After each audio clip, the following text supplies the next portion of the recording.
Salve, salve galerinha, mais uma aula de biologia e o nosso assunto de hoje é proteínas.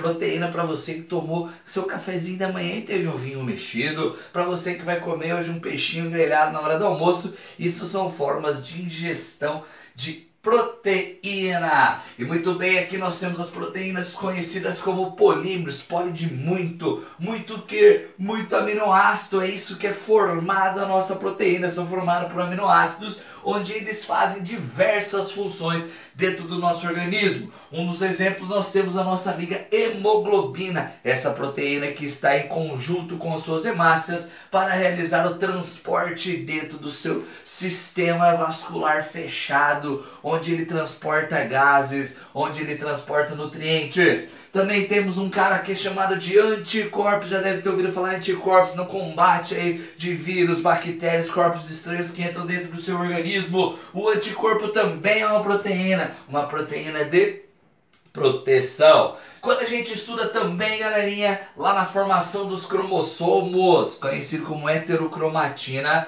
nós temos uma proteína conhecida como histona, que ela começa a se enrolar entre a fita de DNA, formando este cromossomo. A proteína também tem funções plásticas, um deles é a queratina. A queratina que está compondo o nosso cabelo, a unha, a pele. Nós temos uma pele queratinizada, nós temos a unha cheia de queratina e o cabelo também cheio de queratina. Tanto que você vai comprar um shampoo, vai lá, Palmolive queratinizado, justamente esse com proteína para estar refazendo aí algumas coisas do seu cabelo, para estar aí ajudando a melhorar a qualidade do seu cabelo. Também temos os nossos músculos, temos uma proteína chamada de miosina e actina, uma desliza sobre a outra para realizar contração muscular. Tanto que quando você come a carne, você está comendo a musculatura deste animal. E carne é proteína à base de miosina e actina. Também temos aqui uma proteína chamada de colágeno. Já deve ter ouvido falar em colágeno, da elasticidade, da resistência à tração dentro do nosso organismo. E o colágeno aqui bem presente em tendões, por exemplo, e ligamentos que são parte estruturais do nosso corpo. Também temos as proteínas com função reguladora. Pode ser parte de hormônios, alguns deles também são proteínas como a insulina e enzimas. As enzimas, elas são catalisadores biológicos, onde eles diminuem a energia de ativação para fazer algumas funções dentro do seu organismo, como por exemplo digestão, ou até mesmo a cópia lá do seu DNA, onde você tem ali o DNA polimerase. São enzimas que regulam, tá, praticamente toda a forma do seu metabolismo. E energético, esse quando você come e te dá energia, te dá voracidade para encarar o dia a dia aí. Um exemplo é a albumina encontrada ali na clara do ovo e a caseína, a proteína que está no leite. Lembrando o seguinte, galera, na forma energética, quando a proteína entra em ação, é porque o carboidrato e o lipídio já não estão fazendo essa função de produzir energia, e aí nós temos essa terceira fonte, que é uma proteína. Dá um print. Galerinha, como nós sabemos que a proteína é um conjunto de aminoácidos, então nós temos aqui a estrutura química deste cara, tá? Ele é composto por um grupo amina, onde a gente pode encontrar aqui um íon de nitrogênio, tá? Nitrogênio esse que nós adquirimos através da alimentação, nós não conseguimos fixar ele. Por isso existe algumas plantas leguminosas que fazem esse procedimento em mutualismo com algumas bactérias ali presentes nas raízes dessas plantas. Então, um grupo amina, e ele também apresenta um grupo carboxila, C-OH, ok? Essa é a base do nosso aminoácido. Cada aminoácido ele tem um radical. Esse radical é o que vai identificar qual dos 20 aminoácidos será. Existem na natureza, no mundo todo, em tudo, tá? 20 aminoácidos apenas. E dentro desses 20 aminoácidos, nós temos aqueles que são naturais e temos os que são essenciais. Os naturais são produzidos pelo organismo, tá? Nosso próprio organismo faz essa função de estar produzindo este tipo de aminoácido aí através de um processo lá de transcrição e tradução que nós vamos ver em próximas aulas. E aminoácidos essenciais são adquiridos na alimentação, que você precisa estar ingerindo certos tipos de proteínas que compõem esse tipo de aminoácido. Um exemplo do essencial que a gente tem é a fenilanina. A fenilanina é um aminoácido que muitas indústrias alimentícias utilizam para você consumir bastante o produto dele. Um exemplo é o bis. Quando você vai comer um bis, você consegue comer um apenas? Não, você senta e vai comer aquela caixinha toda de bis, devido ao que? A hora que você põe um bis na boca, te dá aquela sensação de prazer e você quer sempre estar comendo mais aí, tá? Dê um print na tela. Para se formar uma proteína, então, é realizada uma ligação peptídica. Tá? A ligação peptídica é uma ligação que acontece entre o grupo amina, tá? Esse NHH, que é o grupo amina, com o grupo carboxila de outro aminoácido, como está representado aqui no quadro. Tá?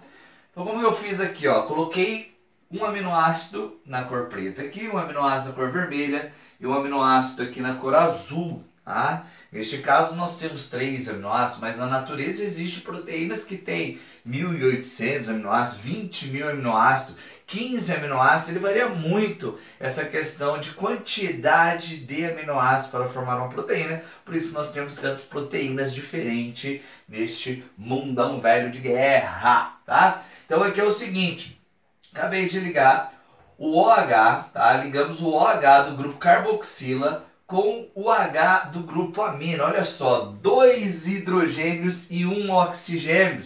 Acabamos de perder quem? Uma água, H2O. Tá? Se você observar também no próximo, OH e H aqui também. Você pode observar que nós estamos ligando desse grupo carboxila com amina, perdendo uma água. Um procedimento, estamos perdendo água, nós estamos apresentando uma desidratação.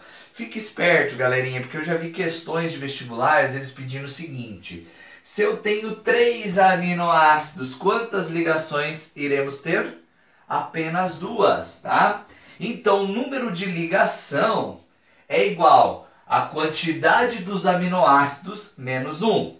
Por exemplo, então, se eu tenho 582 aminoácidos, quantas ligações ele terá?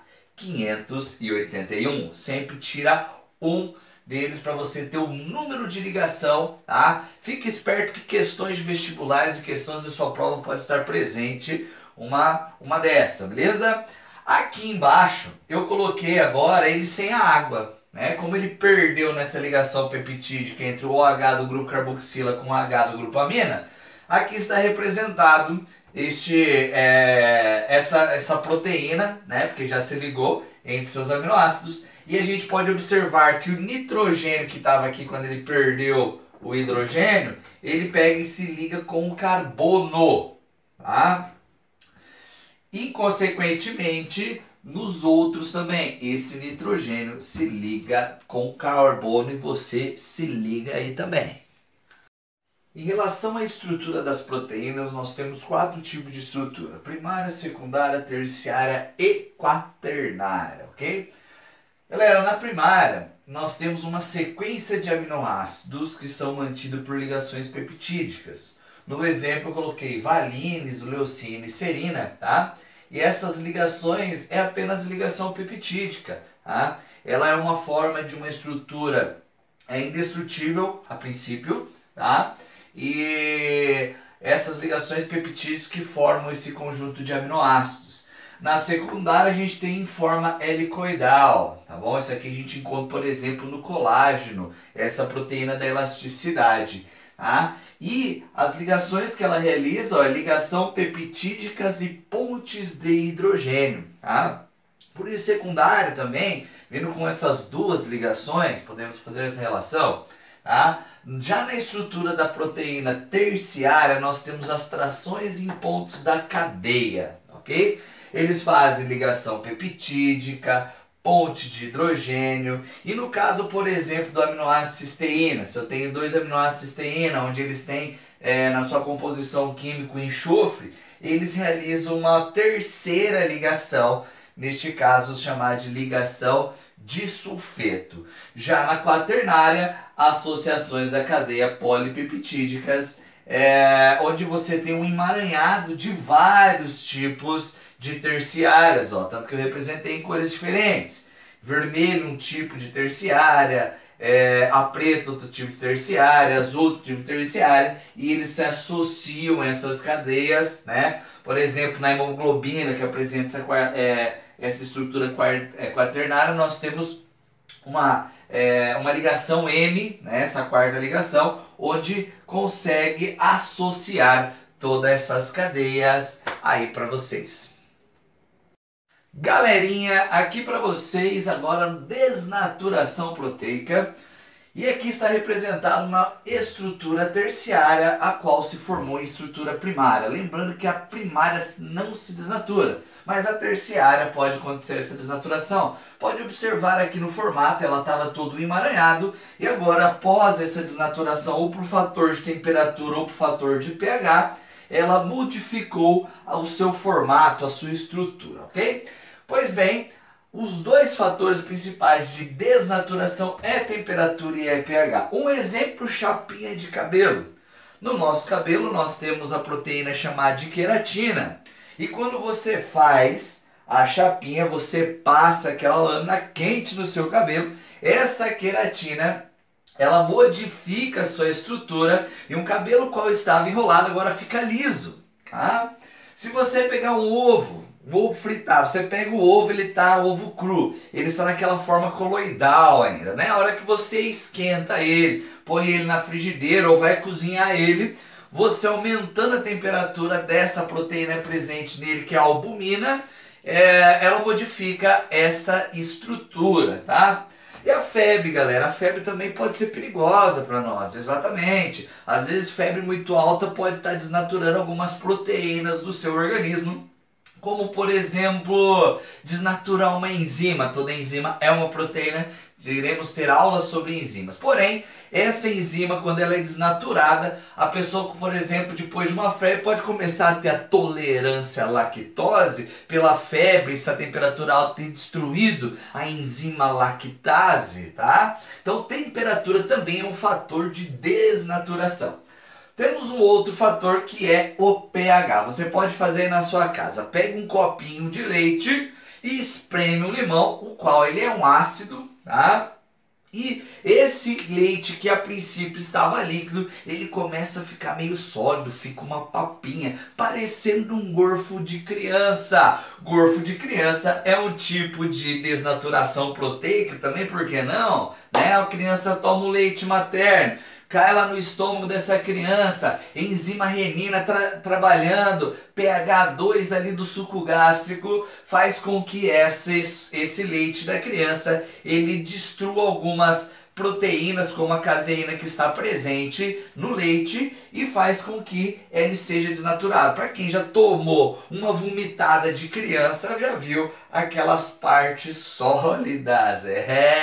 As crianças vomitam. Você quer pegar a criança depois da amamentação da mãe, fica jogando a criança pro alto, a criança te dá uma gorfada e você pode observar então a desnaturação dessa proteína pelo suco gástrico dessa criança, a ação da enzima renina por ter modificado esse pH. Também temos presentes aqui, desculpa, as enzimas digestivas, tá? Duas enzimas digestivas. Uma chamada de pepsina e outra de pitialina. Pepsina é a enzima que está presente no nosso estômago, onde trabalha super bem num pH 2. Essa enzima, ela destrói as proteínas, ela quebra a proteína, não destrói, ela quebra essas proteínas. E a pitialina tem um pH 7, onde ela está presente na nossa boca. A pitialina é a nossa amilase salivar. Amilase, onde ele quebra amido. Você pode perceber a ação da amilase, da pitialina, Quando você come aquela bolachinha de maisena e ela começa a derreter na sua boca, é a ação dessa enzima num pH ideal para que esteja auxiliando na digestão. Então se liga em desnaturação proteica. Lembrando você que tem algumas desnaturações que são irreversíveis, tá? Como por exemplo você pegar um ovo, fritou o ovo, ele ficou com a clara branca. Você não consegue voltar o ovo na forma original depois dessa desnaturação. Você não tem como voltar o ovo a ser aquela parte coloidal, meio transparente ali da clara. Agora ele está branco e está sólido, né? Mas a chapinha de cabelo, por exemplo, você passou no cabelo, ficou lisinho, foi para a chuva, ele voltou a enrolar. Isso é uma forma reversível, o qual a desnaturação pode estar causando também aí.